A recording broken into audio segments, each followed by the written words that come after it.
What's up guys, it's Sarah Scenes. So this tutorial is going to be a quick guide to show you how to make a cool trippy effect using the paint bucket effect in Premiere Pro. So paint bucket is a really useful effect which is kind of used for keying, which is a method of removing the background or specific colour from a piece of footage. So paint bucket is a little bit different from that. It works by effectively filling the spaces of the same colours or tones of an image, kind of like literally pouring a bucket of paint on a surface. It sort of fills in the gaps. Anyway, we're going to be repurposing this effect to make a really cool trippy motion graphic that's reactive to your footage. So first, get some of your footage.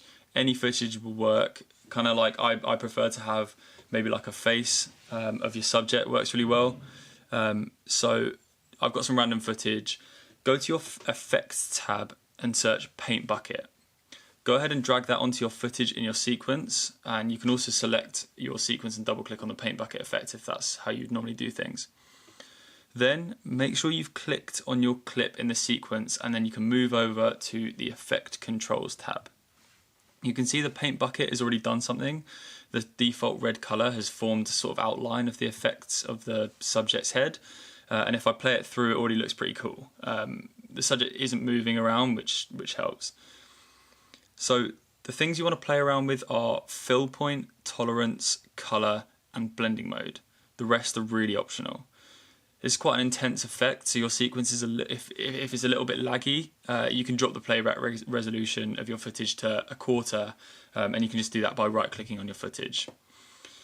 So first, click on the paint bucket effect in the effect controls window. You can see a little crosshair shows up on the footage, and this allows you to see where the paint is being poured if you like.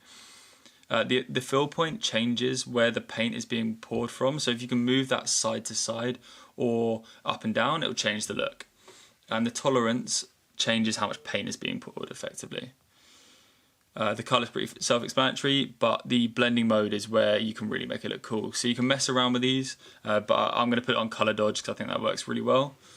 And the side note, if you want to remove the background and overlay something behind, you can just choose the Stencil Alpha blending mode and then check the invert fill tab.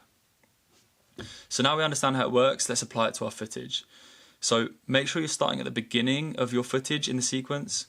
Then select the paint bucket effect in your effect controls tab, and then click the stopwatches to make keyframes at fill point, tolerance, and color. And you can see it makes a little keyframe there. Move a few frames along in your sequence using the arrow keys on your keyboard and just play around with the tolerance and fill point. You'll see if you have the tolerance too high, the paint will sort of spill into the background, so try and keep it low. But to be honest, this is really like a trial and error, like experimental technique, so it does not matter too much. So if we play back the footage, it looks pretty cool, right? So the last step is to change the colors. Go right to the end of your clip or the section that you want to do and click on the color box on the color section of the effect and change it to whatever color you want.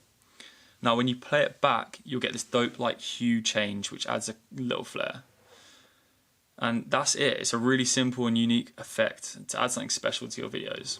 If you're feeling nice, press that subscribe button, like and comment to show me some love, and let me know what you want me to do next. Safe.